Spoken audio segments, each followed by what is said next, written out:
जो survey report था वो सब कहता था कि कांग्रेस भारी बहुमत से सरकारें बनाएगी। हजारों लोग प्रश्न पूछ रहे हैं कि हमने तो कांग्रेस के वोट दिए थे, वो वोट कहाँ गए? कहीं ना कहीं जगह पे ईवीएम से कुछ धांधली होती है। 3 साल में इन्होंने मशीनों में चिप्स डाली है, उसको वाईफाई से जुड़ा हुआ है। वो परिस्थिति में फिर से बैलेट से कर दें, उसको बैलेट बॉक्स में डालने का प्रावधान कर दें, तो मैं समझ रहा हूं कि लोगों के मन की शंका का समाधान होगा। देश में हुए 3 राज्यों के चुनावों को लेकर हरियाणा कांग्रेस के प्रभारी दीपक बाबरिया का बयान सामने आया है। उनका कहना है कि देश की बड़ी एजेंसियों ने सर्वे कर दावा किया था कि हिंदुस्तान के तीनों राज्यों में अब कांग्रेस की सरकार बनने जा रही है, लेकिन हुआ उल्टा, बीजेपी की सरकार आ गई। बाबरिया ने एक बार फिर से ईवीएम के ऊपर सवाल खड़े किए हैं। बाबरिया आज पानीपत में रेस्ट हाउस में कांग्रेसी कार्यकर्ताओं से मिलने के बाद मीडिया से बातचीत कर रहे थे।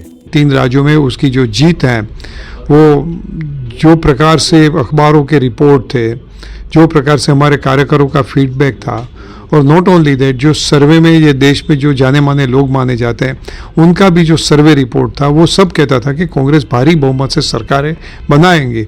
मगर उसकी जगह जो है भारतीय जनता पार्टी ने एग्जिट पोल के जरिए एक नैरेटिव बनाने की कोशिश की और अपनी सरकारें बना दी। तो हजारों लोग प्रश्न पूछ रहे हैं कि हमने तो कांग्रेस के वोट दिए थे, वो वोट कहाँ गए? आपके सामने वो परिस्थिति भी आई कि एक परिवार के 50 वोट थे, उसमें भी 0 वोट हो गए। और कई समय से ये चर्चाएं चलती हैं कि जो है कहीं ना कहीं जगह पे ईवीएम से कुछ धांधली होती है, तो इसके शंका बुलंद बनती है। इलेक्शन कमीशन का दायित्व है कि आने वाले पार्लियामेंट चुनाव लोगों की किसी भी प्रकार की शंका से पर होते हुए चुनाव उसका आयोजित किया जाए, उसके लिए बैक टू बैलेट करके बैलेट से कर किया जाए। हम तो वो भी कहेंगे कि सुप्रीम कोर्ट का भी दायित्व बनता है कि देश में लोकतंत्र के सामने जब इतनी बड़ी चुनौती बनती है, पूरी दुनिया में आज हैकिंग का मामला, किसी भी प्रकार का फाइनेंशियल सिस्टम हो, किसी भी प्रकार की डिफेंस सिस्टम हो, उसको हैक की जाती है, तो ये तो एक चुनाव का है। और पिछले 3 साल में इन्होंने मशीनों में चिप्स डाली हैं, उसको वाईफाई से जुड़ा हुआ है, it is not left alone machine. तो वो परिस्थिति में फिर से बैलेट से कर लें और एटलीस्ट जो है वो ईवीएम वीवीपैट मशीन, उसमें से जो स्लिप आती है वो मतदाता को हाथ में देते हुए उसको बैलेट बॉक्स में डालने का प्रावधान कर दें, तो मैं समझ रहा हूँ कि लोगों के मन की शंका का समाधान होगा।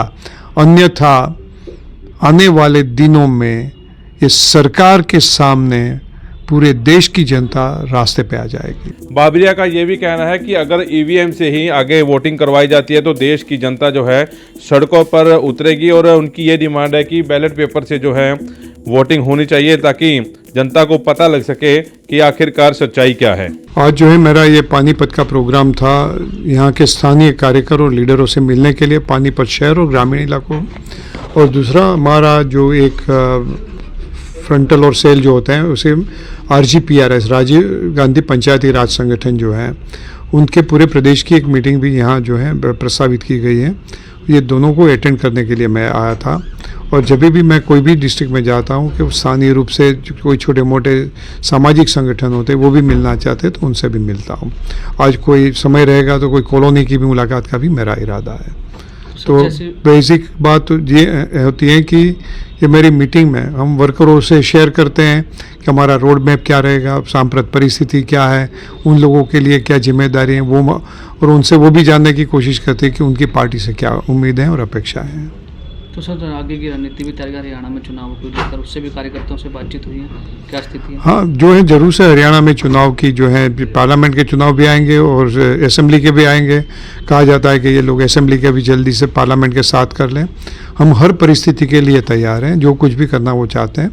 और भारतीय जनता पार्टी वो जल्दी से कर लें या बाद में डिले से कर लें, वो करारी हार का सामना करेंगे। सर संगठन की हमेशा बात होती है, आपके संगठन भी बनाना जा रहा है, बहुत जल्द बनेगा कांग्रेस में? निश्चित रूप से बन जाएगा।